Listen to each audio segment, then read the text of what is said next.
If money talks in your life feel, I don't know, stressful, awkward, or maybe like they always end up turning into a fight, just take a deep breath. We want you to know right now, this deep dive is absolutely for you. It really is. We see this communication roadblock, every single day. People make this mistake of thinking that money is, a purely logistical or mathematical topic. Right, just numbers on a page. Exactly. And it's not.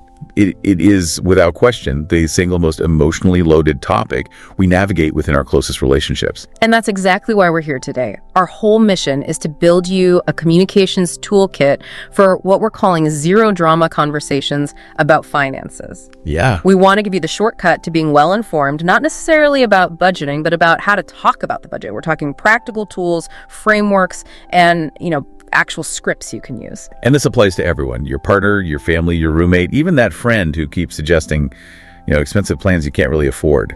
We have to start, though, by just acknowledging the baseline behavior.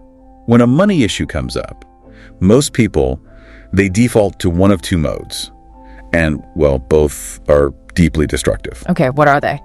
They either explode into fighting, accusations, anger, blame, or they just resort to total avoidance. Silence. And neither one fixes anything, right? Which is why the problem just keeps coming back around. That's it. The explosive fight, that creates immediate damage. You say things you regret, you build up resentment. For sure. But the silence, that avoidance, creates this distance over time. The root issue never gets fixed, and the anxiety just, it festers. So if you're listening and you feel that wave of panic or shame just thinking about bringing up the credit card statement, we want to validate that right away. You are not weird, you are not alone, and that reaction does not mean you are bad at relationships. It just means you were never given the tools. You were never given the language or the emotional structure to manage this. It's a deeply heavy topic. We just don't learn this stuff in school. That's the core thing we have to get across. Before we can even offer tools, we have to understand why the conversation feels so heavy. Why does a $50 difference on a bill suddenly feel like a threat to your entire future? Because money is never just about the money. It's fundamentally tied to our deepest instincts. Like what? Our sense of safety, both physical and emotional, our identity, our ability to feel in control of our own lives. And so critically, all those unresolved experiences we absorbed as kids. So every time you open the conversation, you're risking touching on some old sensitive wound. Exactly. And those wounds, those beliefs, they come together to form what we call your money story. Your money story. Yeah. Think of it like an internal script. A belief system that dictates what money actually means to you. And you learned it by watching the dynamics in your family. Right, so maybe you saw your parents fighting over bills all the time, so you learned money equals conflict. Or you saw one parent use money as a tool for power. So you learned money is about control or dependence. Or maybe the script was just constant scarcity, no matter how much you had, it was never, ever enough. Or the opposite, the topic was just taboo. Too rude, too embarrassing to ever discuss. Yeah. So you learned avoidance is the only way. And these stories, they become unconscious rules that we live by. They do. And here's the real source of the conflict. When money comes up today, that unexpected bill or a spouse is spending, people think they're fighting about that specific dollar amount. But they're not. They are not. They're actually fighting about that entire stored history. They're fighting about fear, about shame, about power, about not wanting to repeat what their parents did. The bill is just the trigger. It's the pin on the emotional grenade. That's a perfect way to put it. So to manage all this, we need structure. Today, we're going to define the causes of the drama, identify the money personalities that always seem to clash, set some ground rules for safety, and then give you actual scripts and a framework to use. Okay, let's unpack the causes then. Because the moment you understand the why, I feel like the personal blame and all the shame that comes with it, it just starts to fade a little. It does. We need to understand the psychology here, not just the math. Why do these conversations always seem to escalate so fast? Right. This is where we have to bridge psychology and finance. Yeah. There are really 4 core reasons for this escalation, and they're all deeply behavioral. Let's start with the big one. The one that dictates whether a conversation can even happen rationally. And that is? Reason 1, emotional unsafety and the nervous system. Okay. When you approach your partner with, hey, we need to talk about the budget, it almost never lands as a neutral request. No. It sounds like an accusation. It does. If there's any history of judgment there, their nervous system hears, I am about to be judged or humiliated or told I'm irresponsible. So their survival instincts just kick in instantly. Immediately. The prefrontal cortex, that's the logical planning part of the brain, the budgeting brain, it just goes offline. And the amygdala, the emotional center, takes over. That's the physiological mechanism behind fight, flight, or freeze. Shame, especially financial shame, it registers in the body as actual physical danger. So you can't access your rational budgeting skills if you feel blamed. You're just in self-defense mode. You're purely in self-defense mode. And it's a critical insight. When someone yells back or just shuts down completely, they're not necessarily trying to be difficult.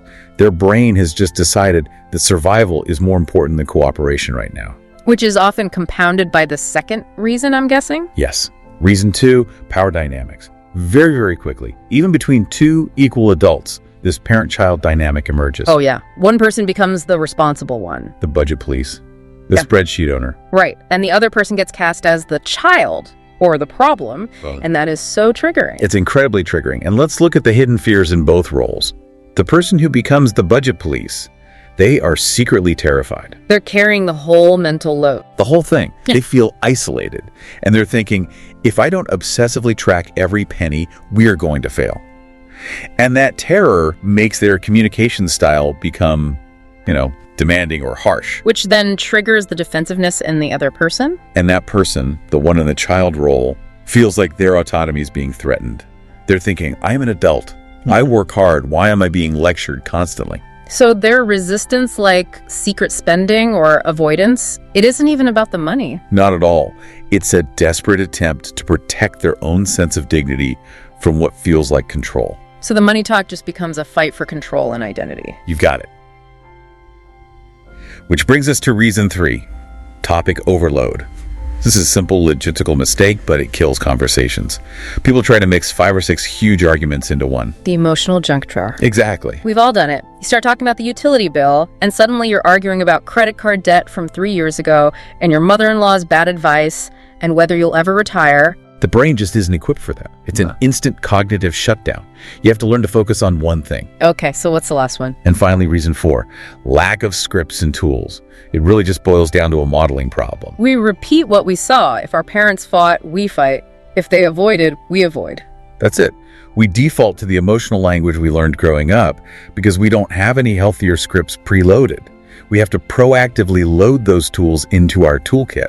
So, to bring that all together, when you say, let's talk about money, you and your partner might be in 2 completely different emotional rooms. Yes.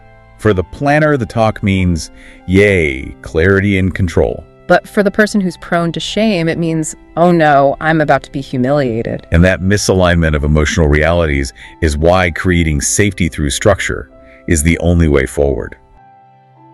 Okay, so let's get deeper into those internal scripts, the money stories. You said they're often unconscious, which sounds like a huge part of the problem. It is. We act them out without even realizing where they came from. And these stories, they directly shape our financial personalities. So if a listener, say, grew up in a family that lost everything, their story might be, money is unstable and you have to hoard it. Absolutely. And that person will likely develop a very specific financial personality as an adult. Versus someone who grew up watching their parents save every penny and never have any fun. Right. Their story might be, money is for enjoying life now because tomorrow isn't guaranteed. And that leads to a totally different set of behaviors. Which brings us to the 6 common money personalities that often clash. Let's define them so people can start to see themselves and their partners. Okay, first up we have the saver. For them, safety is directly tied to their bank balance. They get a genuine sense of comfort from seeing those numbers go up. And they feel real anxiety when it drops, even a little. Intense anxiety. The opposite of them is, of course, the spender. The spender sees money as a tool for living life, for experiences, for comfort, for generosity. They feel suffocated if it's all just locked away. They feel alive when it's moving. That's a great way to put it. Then you have the planner. They are all about the process. They love spreadsheets, long-term goals, financial models. Clarity is their security blanket. It is. They need to know the destination and every single step to get there. And their natural opposite is the wing it type. The wing it type, yes. They prioritize flexibility. They operate on gut feeling, on optimism. They truly believe, It'll all work out somehow. And a rigid plan feels like a cage to them. A straitjacket. They will rebel against it. Then we also have the security-driven personality. Their relationship with money is purely defensive. Like it's for insurance, for emergencies. Exactly. It's for disaster prep. They're constantly getting ready for the worst-case scenario. Which is very different from the freedom-driven type. Very. For them, money equals options, mobility, autonomy. They want assets that let them say yes to a sudden trip or quit a job they hate. They despise feeling tied down. And the crazy thing is how often these opposites attract. The saver ends up with the spender, the planner with the wing it type. It's almost a universal law. And the conflict explodes because both people genuinely, sincerely believe their way is the only reasonable, sane way to live. So the planner looks at the wing it type and sees chaos. Why are you so reckless? And the wing it type looks at the planner and sees a control freak. Why are you so uptight? But they're both just fighting for their deepest value. Security versus freedom. Exactly. Which is why calling it incompatibility is a dead end. The real goal is to build a shared language, to create a plan that honors both needs. You can have security and joy. You can. But it starts with understanding the fear behind your partner's behavior. So before anyone even tries to have one of these big talks, they need some self-awareness. You have an exercise for this, right? 3 questions. 3 simple but really profound questions. Each person answers them on their own, and then you calmly share the answers. Okay, what's question 1? Question 1 is about your origin story. What did I see and feel about money growing up? Was it stressful? Was it calm? Was it a secret? This gives context to your stress today. Okay, and question 2. This one exposes your core fear. What am I most afraid of when it comes to money? Is it being homeless? Is it shame? Being controlled?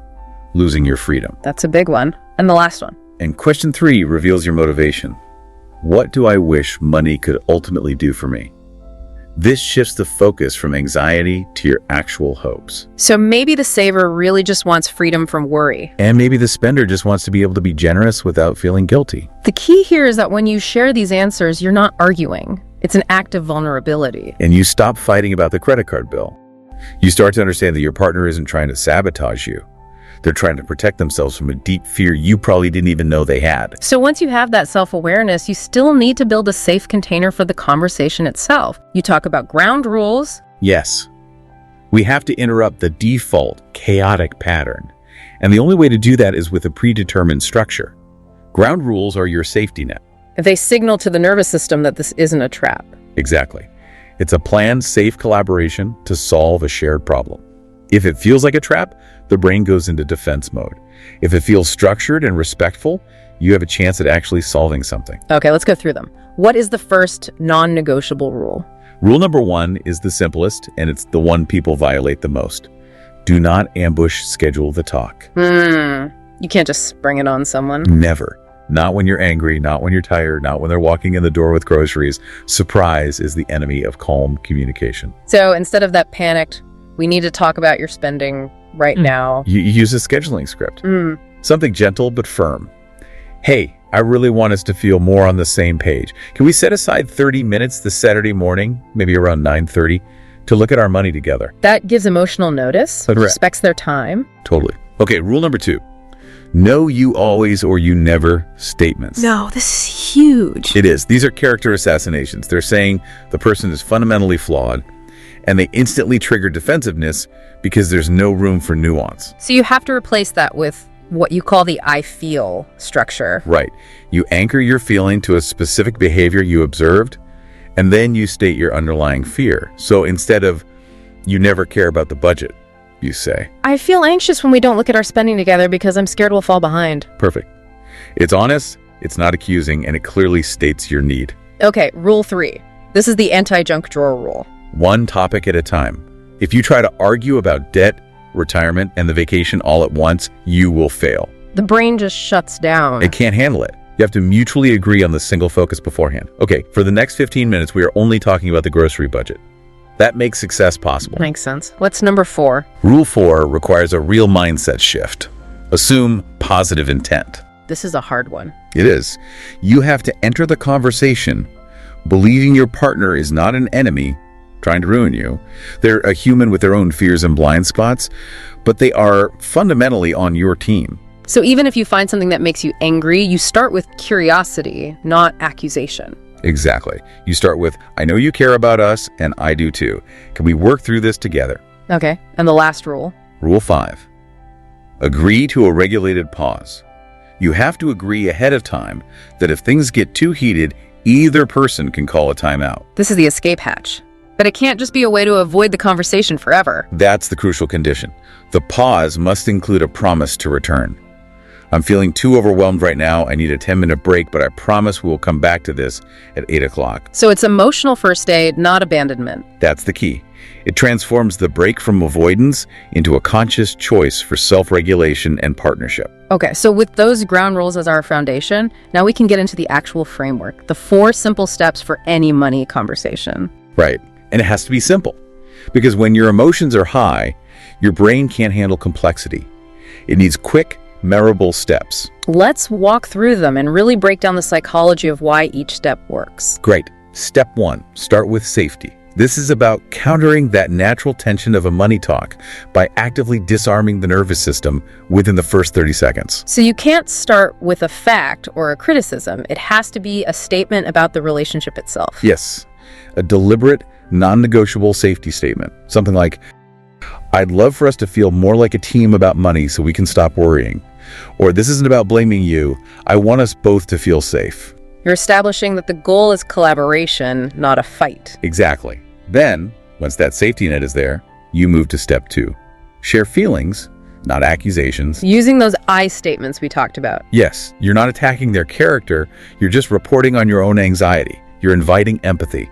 So instead of, you're terrible with money, you say, I feel scared when I don't know what's going on with our accounts. Precisely. Or, I feel anxious when the balance grows and we're not talking about it. It's vulnerable, it's honest, and it focuses on your experience. And that vulnerability is what can disarm the other person. Okay, so after feelings, we get concrete with step 3. Share facts and goals. Right. You anchor the conversation in non-emotional, verifiable reality. Then you immediately follow it up with a forward-looking aspiration. So a fact would be, we have $5,000 in credit card debt. A specific, unemotional data point. And then you immediately link it to a goal. My goal is to get this debt down to $3,000 by the end of the year. That's a great shift. It turns an argument into a planning session. It replaces the critique with a puzzle. How do we get there? It's about collaboration now. Okay, and now for what you said is maybe the most crucial step, the one that makes it a real conversation. Yes. Step 4, ask open questions. If you skip this, everything you just said was a lecture, not a discussion. A unilateral speech. Exactly. Open questions, invite your partner in, they validate their perspective, and they show that you actually respect their opinion. And these can't be yes/no questions. No, they have to be driven by curiosity. Questions like, how does this feel to you? Or what worries you about this? Or is there something I'm not seeing from your side? That's a great one. Or what do you think would be a realistic next step for us? You're explicitly asking them to co-own the solution. It totally reframes the dynamic. You're partnering with them, not parenting them or prosecuting them. You're a teammate facing an external problem. That's the goal. Okay, this framework feels really solid. Let's put it to the test with a really high-stakes scenario. Let's say you discover a significant unexpected debt, maybe $6,000 on a credit card that was supposed to be at 0. A very common and very explosive situation. First, let's role-play the typical toxic version that causes so much damage. Okay, the toxic version is all about shock, fear, and immediate blame. It starts in ambush mode, which we know is a disaster. All right, I'll be the accuser. What is this? $6,000. Are you kidding me? You promised we were only using this for emergencies. You are so reckless. Okay, and I'll be the defensive partner. Stop yelling. I knew you would react like this. It wasn't reckless, stuff came up. Maybe if you weren't so obsessed with money, I wouldn't feel so stressed out all the time. And boom, total escalation. Nothing is solved, and now the person who racked up the debt is probably just going to hide it better next time. Exactly. The nervous system has decided it's a life or death fight. Okay, now let's rewind and use the framework. We start by respecting the ground rules. No ambush. So, step 1, safety and scheduling. Right. I'd say something like, hey, I saw the credit card statement and the balance is a lot higher than I expected. I'm feeling pretty worried, but I'm not mad at you. Can we set aside 20 minutes after dinner to look at it together? I really want us to tackle this as a team. Okay, so you've scheduled it. Now you sit down. Now we move to steps 2 and 3, feelings, facts, and goals. I'd lead with vulnerability. Okay, so the current balance is $6,000, and I feel really terrified when I see that number because my biggest fear is being trapped by high interest. My goal is for us to work on this together and bring it down. That's so different. You've delivered the bad news, but it's wrapped in care and a forward-looking plan. How does the partner usually react to that? Often with relief. Because they were expecting a fight. They might say, "I'm so sorry, I feel really embarrassed. I tried to handle it, but some of it was just stress spending and I lost track." That vulnerability is the opening. Now you move to step 4. Active listening and open questions. You have to resist the urge to lecture. Instead, you validate. "Thank you for being honest with me. I know that wasn't easy. I don't see you as irresponsible. I see you as someone who is overwhelmed. What worries you most about this debt right now?" That's powerful. But let's add a layer. What if the listener feels real, valid anger? Maybe this isn't the first time. It feels like a genuine breach of trust. That anger is absolutely valid, and it has to be acknowledged. But it needs to be channeled toward repair and setting a boundary, not just destruction. So you're attacking the behavior and the lack of transparency, not the person. Right. So instead of "you ruined us," you use a script that constructively uses that anger. What would that sound like? Something like, "I feel incredibly angry and scared right now. Not just about the money, but because I felt completely in the dark. I care about our future. And for me to feel safe, I need us to have more transparency going forward. So what system can we put in place together so that we both feel secure?" Wow, so you use the anger to set a firm boundary, but then you immediately channel that energy back into a collaborative solution. You invite them to help build the system. The framing is everything. The debt is the problem you attack. Your partner is the teammate you recruit to help you solve it. Let's shift to another classic conflict, the saver versus the spender. This isn't always about huge debt, right? It's often that slow daily resentment over small, spontaneous purchases. The takeout, the impulse buys, the subscriptions. The saver feels constantly anxious, and the spender feels constantly policed. And the bad version of this conversation is all about attacking each other's identity. For sure. So I'll be the saver. "I saw 3 takeout charges this week. That's $150. You are completely sabotaging our savings goal." And I'm the spender. I work 60 hours a week. I'm not going to live like a robot just so you can stare at a number in a bank. You don't care about actually enjoying life. And just like that, it's an existential fight over present joy versus future security. And both people feel completely unseen. The saver's anxiety is dismissed, and the spender's need for joy feels controlled. Okay, now the calm version. We schedule the talk. Step 1, safety. "Hey, can we check in about how we're both feeling about spending and saving? I really want us to understand each other better, not argue about who's right." Then steps 2 and 3, feelings, facts, goals. The saver goes first. "I get really anxious when I see a lot of spontaneous purchases because it triggers my deep fear that we won't have enough for an emergency. My goal is to feel secure enough that I can relax." Then the spender responds by articulating their need, not as a whim, but as a core value. Right. Spender says, "I hear that fear, and I want you to feel secure. But for me, if life is just bills and savings goals, I feel suffocated. Those little treats, eating out with friends, that's how I de-stress and feel like life is worthwhile. My goal is to find joy in the present without feeling guilty." So they've perfectly defined the competing values, security versus joy. Now, step 4, finding the bridge. This is the collaborative script. "I absolutely don't want you to feel deprived, and I also need to stop carrying all this anxiety. Do you think there's a way we can make a plan that honors both my need for security and your need for joy?" That changes everything. It's not you versus me anymore. It's our needs versus the plan. And the shared solution almost always involves creating a system. The most successful one is usually what we call the guilt-free fun money rule. Okay, what's that? You collaborate on a set amount, say $200 a month each, that goes into a separate individual account. And that money can be spent on anything, no questions asked, no judgment, no guilt. So the spender gets their autonomy and joy. And the saver gets certainty because they know that all the other funds are safe and accounted for. The spontaneous spending is now a planned part of the budget. That's brilliant. It reduces the saver's anxiety because the unknown is now known. Let's give some specific advice to each personality type who might be listening. For the saver, your anxiety is real, but recognize that you might be making your partner carry the weight of your fear. You have to allow for joy to be budgeted, otherwise resentment will build. And for the spender, your desire for joy is valid, But true freedom often comes from discipline. So ask yourself, how can I organize my joy so it doesn't accidentally trigger my partner's deepest fears? Organizing joy doesn't eliminate it, it makes it sustainable. Now, this isn't just for romantic partners. Money drama happens everywhere. What about with roommates, friends, and family? Oh, absolutely. And in those relationships, resentment builds to dangerous levels because people avoid the conflict. They're afraid of making it weird. Let's start with roommates, the classic issues. Late rent, uneven bills, one person silently covering costs. Which leads to this huge passive-aggressive blow-up months later. The script here has to be about fairness and systems, not about character. So not, you're always late and irresponsible. No. You say, hey, I wanted to chat about rent for a minute. When the payment is late, I end up having to cover it, and that stresses me out. What system do you think would help us both stay on track? Maybe an automatic reminder or something.